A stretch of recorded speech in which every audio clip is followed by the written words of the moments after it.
Abroad Pod with James Davis. Hello, listener. Happy holidays, and thank you so much for joining us on the Teaching Abroad Pod, coming at you on December 29th. I'm your host, James Davis, and with me this week will be my co-host, Alex, from the Oxford Seminars Job Placement Service. Alex, happy holidays. How was it? Thanks, James. Happy holidays. Yeah, it was great. I see you've got your festive t-shirt on. Yes, I am representing. It is Chewbacca, not a giant animal, as my wife assumed. I'm sure that was the top of your wish list for this Christmas. Yeah, I'm easily pleased by Star Wars nicknames. So we're going to show our interview with Ethan Church today. He talks about all things Spain. Really looking forward to showing you all that. So before we do that, we're just going to have a quick word from our sponsor. With Oxford Seminars, starting your new career teaching ESL couldn't be easier. Oxford Seminars has trained more than 70,000 teachers over the past 20 years, and you could be next. Their comprehensive 120-hour program starts with live instruction from an experienced ESL teacher, followed by convenient online modules. If your goal is to relocate overseas or even teach from the comfort of your own home, Oxford Seminars' renowned lifetime job placement service will get you where you want to be. You can call 1-800-779-1779 or visit oxfordseminars.com today to find out more. And it is my great pleasure to welcome Ethan Church to the podcast. Ethan is joining us from the incredible city of Sevilla in Spain. Ethan completed the Oxford Seminars course back in 2016, and he's been teaching in Spain since 2018. Prior to that, he worked for a number of years in the US, both as an assistant teacher in the public school system and doing volunteer teaching and community reconstruction projects for some different organizations based out of Richmond, Virginia. Ethan minored in Spanish and participated in not just one, but 2 semesters abroad during his undergraduate degree. So he's the perfect person to talk to us about all things Spain. Ethan, welcome to the podcast. Thanks, guys. Thanks for having me. So you've been in Spain since 2018. What's that been like? I'm very jealous. It's been great. Honestly, I came here on a whim. Yeah, I'd been traveling around for a few months in Costa Rica and Nicaragua, and I had with the intention of working there. But the situations there are a little complicated for work. So I had some friends who were living here in Sevilla who from my hometown, actually. I asked them what was happening in Spain, and they had nothing but good things to say. So I came here originally for a year, and now I'm going on 4 years. That's the classic line of every ESL teacher ever. Yeah. My 1 year becomes several, but I can't blame you. I can't blame you. So you mentioned the job situation was a bit tough in Central America. What's it like teaching jobs in Spain? So Spain, it said that Spain is a little behind in terms of the level of English speakers here. So I think in recent years, the Spanish government has tried to do a lot in improving the situation. So from what I've seen, there's a lot of academies here, the majority of them being from the UK. And a lot of these academies are small, and it seems like, from my understanding, that it's always been pretty easy to find work. A lot of people here in Spain are eager and interested in trying to improve their English and get certified. Sevilla is a very popular tourist destination.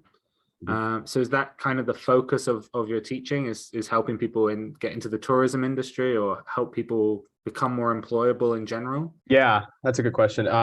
Especially here in Sevilla. Sevilla is in Andalusia. A lot of people here are in tourism.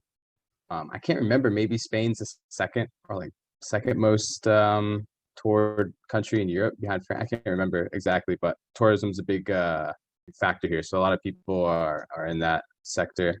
In general, Andalusia is a little behind in terms of the international working internationally, and a lot of people are trying to gain, again, certifications and get a higher level, because it's starting to open up more to international companies, I think. Overall, what is it like just being in Sevilla, as it is such a popular tourist destination? It's really easy. When people ask me, that's the first word that comes to mind. For me, the reason I've stayed this long is the lifestyle. It's just very easy. I would say transportation here is easy, convenient. Sevilla has maybe 700,000 people, I think, and that sounds big, but in reality, you look at it from, from an aerial view, and it's not that big of a city. Yeah, people are nice. There's always something cultural. There's always people just willing to socialize. Yeah, just being here, people are very happy. People are interested in their family. They're interested in their history here. So there's a lot of cultural things going on. One of the biggest problems here for me is that there's always something going on, which sounds great, but then you look at your bank account and you go, okay, that's it's not sustainable. But it's economical. I mean, to live here is it's a good place to live in terms of spending money and just having a social life in general. It must help as well that you speak Spanish. Yeah, I think so.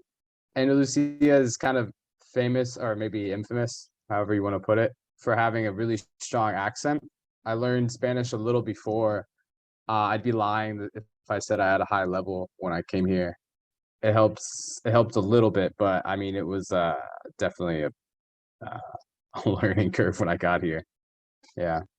And like James mentioned, you did two semesters abroad during college, and you also majored in anthropology, I think. So was this something like cultures and languages? Was it always something that was a passion of yours?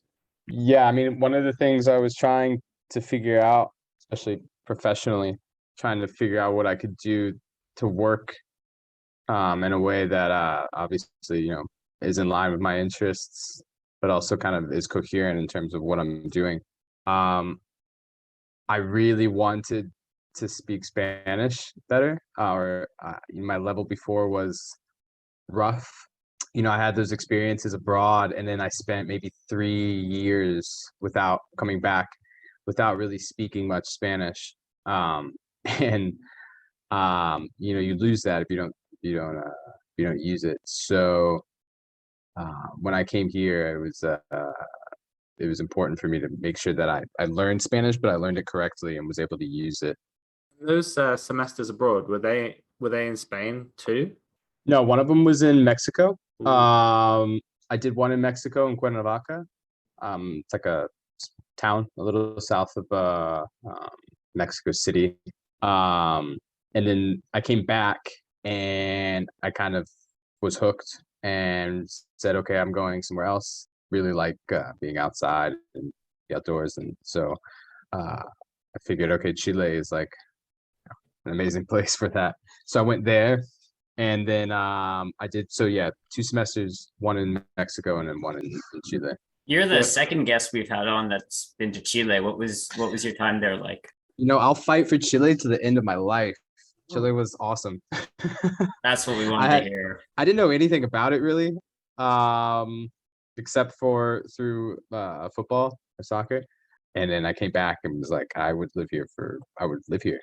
Yeah. So you mentioned it, so I'm going to jump on it. Football, aka soccer. You've been in Mexico, you've been in Chile, now you've been in Spain for years. Mhm. Is it now your number one sport? Yeah, well, it always was. I always Okay. played it growing up, but and now that you say it, it probably factors into a lot of my interest in going to these countries. Yeah, I mean, I think in all three of those countries, football is life for a lot of people. What's the atmosphere like in Sevilla right now? Because they're doing so well in La Liga. I think Yeah. they're like second or something. So is there a lot of excitement? Yeah, I mean, they have a pretty rich history. There's two teams here actually. There's Sevilla and then there's Betis. Hmm. Both teams have always been in the first league, and both teams have a rich tradition. Yeah, the fans here. There's a rivalry, obviously, but it's not. I don't know. It's not as strong as you'd assume it is. But yeah, football is definitely a huge part of culture here. Well, I didn't realize that Sevilla and Betis were in the same area because Betis is doing really well as well, I think. Yeah, I think historically they were good. And then recently maybe they've fallen off a bit. So do you have an allegiance to a particular one, or are you completely supporting a different team in La Liga? I guess I go for Betis Hmm. strictly because of the colors. As ridiculous as that sounds. I just like the color scheme. I also get the feeling that maybe I'm still not really sure, but that Betis is kind of like the like working class team. Okay, Yeah. well, go back to teaching for a minute. Mhm. I taught in Mexico for a few years, and one thing I noticed was the students, they claimed they were highly motivated, but in fact, they weren't super motivated in practice. Yeah. What's it like in Spain? Do you find your students are pretty motivated or not so much? So I've taught, yeah, I've probably taught in all capacities since I've been here. When I first came here, I taught at a secondary school. And then that experience was a little outside of the city in a small pueblo, small town. But it was it was a complicated area. It was very rural. Some of the nicest people I've ever met. But obviously, it differs. Opportunities are for them are different, and so as a result, they have their motivations or they're focused on other things. I think learning English for them wasn't really something important, and that's not for everyone, obviously there, but that was kind of the idea I was left with. And then the second year, I worked in a primary school in the center, an elementary school, and that was much different. And these are all public schools, but there was much more organized in terms of what I was doing in the program, and a lot of kids had a lot more interest in learning English, and a lot of them had good levels. It just depends. I think English now is becoming more and more and more. People are becoming more and more exposed to it. Motivation for it, I don't know. I think that comes just in general for studies, right? I guess you've spent some time in the US public school system too. Is there any parallels you can draw, or is it just two totally different worlds? I mean, yeah, teenagers are teenagers, right? I wasn't motivated at all. If I told myself, 10 years ago that I'd be teaching English as or a teacher, I would have laughed. But I think I can see a parallel in the sense of that, that was different because I worked in an ESL program in the United States, and those were with immigrants and a lot of people who were in tough situations and children who had like a lot of pressure on them to learn English, to work, to succeed, their families. So that was a little different. I think they had more motivation to learn. So you mentioned off the top that you really like the lifestyle there. We can't talk about Spain without talking about food and drink. So what can you tell us about Sevilla in terms of eating and drinking? Yeah, I mean, if for people who are prospective teachers, people who want to come here, yeah, eating, drinking here, if that's what you're into, then this is definitely the place to be. There's a famous or kind of a joke in Spain or Sevilla at least. If you don't know what to do, then open up a bar, because there's a bar on every corner. It's kind of similar to France in that aspect. There's a cafe, and they're all more or less good. I swear, they're all more or less very good. And like I said, everything is, it's not expensive. I think there's a couple Michelin star restaurants around here. You can eat there. I mean, obviously it's not going to be a cheap dinner, but it's something that I think even like, an English teacher could afford. So that's nice. Like I said, it's convenient. Prices aren't crazy like they would be some places. Are there any particular dishes that you've enjoyed, or any Have you guys been to Spain? Yeah, but very much the typical English tourist going to Mallorca, or the Yeah. Canary Islands. Well, I mean, so you probably, I've never been to those islands actually. But so maybe you know better than me about seafood. I mean, seafood here is great and it's very simple. It's kind of crazy how simple some of the dishes are here. Tapas are, you look at a kitchen, and I say kitchen with, because a lot of places don't really look like a kitchen. A lot of these things are just very simple. They're kind of already prepared, and then they just, heat it up or on the spot, and it tastes amazing. I don't know if you're coming to Spain, obviously seafood. There is something called solomillo al whiskey, is a famous tapa. And it's like pork with a garlic and whiskey mixture sauce. And again, very simple and extremely good. Yeah, and most places sell more or less the same thing. There's, obviously a variety, but then there's nothing ever like you'll see the same things everywhere. I actually had a very traumatic introduction to Spanish seafood. I loaded up my plate with what I thought were onion rings as a young boy, and it was fried calamari. Yeah. So I was too embarrassed to say anything, so I just sat there and ate so much fried calamari. And Yeah. but now I love That's it. like, So yeah, that's like a classic. If you're drunk, then eat this kind of meal. Yeah, a lot of grease. So it must be pretty hard to save money on a teacher's salary with all that amazing food and beverage to have. Is it just sort of up to you on how much you go out versus how much you save each month?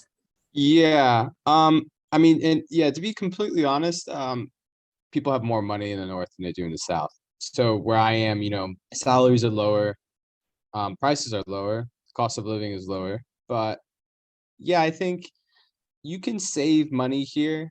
You're not going to save a lot, but you can live comfortably, I would say. I know a lot of people who work as English teachers here, and they make more money than other people who have full-time jobs. I mean, there's a struggle. If you're coming to Spain, I think, to save money up to buy a house, then maybe you should think twice on that.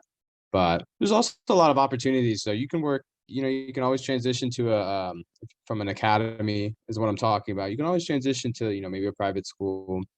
There's obviously implications with the visa, but people coming from maybe, Ireland or UK or wherever. But like I said, Spain's pretty eager to hire English speakers. It's also a great place to travel. Have you done a lot of traveling? Yeah, I was doing some traveling. However, something called COVID happened. So yeah, that threw a wrench. In Spain, I had a very, very, very strong reaction, lockdown. So we were actually in our apartments for 2 months, and we couldn't leave except for essentials. And that kind of carried through to restrictions to leaving like your province, the city. But yeah, before that, I was traveling a lot. I think again, it's easy. Flights in Spain, for example, Sevilla is maybe 5 hours driving to Madrid, and a flight from Sevilla to Madrid is maybe round trip. Sometimes you could find a flight for $50 or $60. And there's buses, there's trains, so it's pretty affordable. I think a lot of people come here from other countries, and you're able to go anywhere and everywhere. It's not a difficult process. And so what's the situation like there now in terms of like, are there live football matches you can go see? Are people doing those kinds of activities again? Yeah, luckily, Spain and as well as Portugal. I think Portugal maybe is number one in terms of vaccination rate in Europe, or at least the European Union. And Spain is second, the last time I checked. So, and that's like something like 80% of people, maybe more. So everything for the last, I would say 6 months has been no longer, since the beginning of the year, has more or less been open. But masks inside of stores is required. I've seen football games with football matches where the stadium's more or less full. There's probably some restrictions in that aspect, but I think more or less, yeah. So now that it's opening up again, do you have any plans for the future? Are you going to stay in Spain longer? Are you going to jet off somewhere else? Yeah, we were talking about that. Yeah. I don't know. I think, like I said before, it can be kind of difficult to save money here, but I also love it here. So I'm in kind of a limbo state. But I'm thinking about maybe thought a little bit about going to Chile again. And then we were talking again about maybe talking about South Korea. Those are places that's interested me. Or maybe somewhere else in Spain. Like I said, Spain's amazing. Can live well anywhere in the country. So I don't know. There's a lot of options. So before we let you go, Ethan, we do have the final big question that we like to ask all of our guests. Right. You've got a few years under your belt now teaching overseas. So do you have any advice for someone who's starting their journey or just thinking about even doing something like you've done? Yeah. A lot of advice, maybe. I think the first thing I would say is and people always say this, and it's hard to really know this. I think just be flexible in terms of yourself. I was lucky in the sense that I had traveled quite a bit and alone before I came here. And I was lucky in the sense that I had friends living here. But even still, the transition is difficult. And I was hard on myself a lot of times for not being able to speak, the language, or to be with it a lot, to understand how things function and how things operated. In that regard, I would just, there's a lot of times when I should have said to myself, relax and just, it's different. Just go with it. So in that aspect, just I would think for people to be flexible with themselves. Also, I would say, and this again is coming from my own experience, be realistic with your money, I think, is another thing. And make sure you research and have a good idea of the price of things. Give yourself a plan. I think that's something that I didn't really do, and I definitely would have benefited from it. But teaching English it depends on where you go. It can be profitable for you, like we were saying, maybe South Korea, or it could be not so profitable. I think that's obviously a big part of it.